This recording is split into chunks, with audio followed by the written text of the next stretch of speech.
সম্পর্ক হয়ে গেছে, যে কোনো ভাবে সম্পর্ক হয়েছে।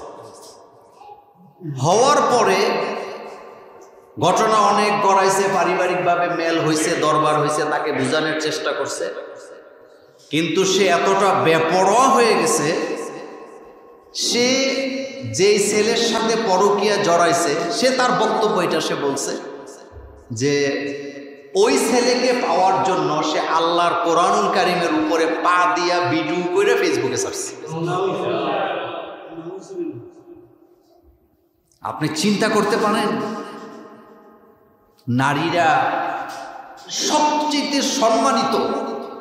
দেখেন, নারীরা হলো মায়ের জাতি।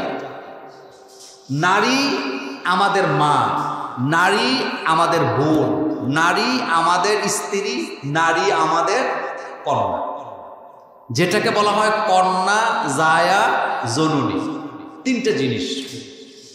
অথচ আপনি চিন্তা করেন, তার দুইটা বাচ্চা আছে, তার স্বামী আছে, শ্বশুর শাশুড়ি আছে, সুন্দর একটা সংসার আছে, বাড়ি ঘরের অবস্থাও ভালো, বিল্ডিং টিল্ডিং দেখলাম, কিন্তু এত কিছু থাকার পরেও সে অবৈধ সম্পর্কে জড়াইয়া আল্লাহর কোরআনের মধ্যে পা দিয়া ভিডিও করছে।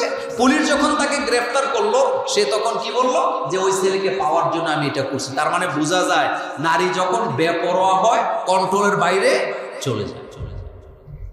এজন্য ছোটবেলা থেকেই তাদেরকে আপনি রক্ষণশীলভাবে তাদেরকে বড় করতে হবে। আপনার মেয়েটা আপনি যদি বোরকা না পরান, এটা ভবিষ্যতে বোরকা পরাইতে অনেক কষ্ট হবে।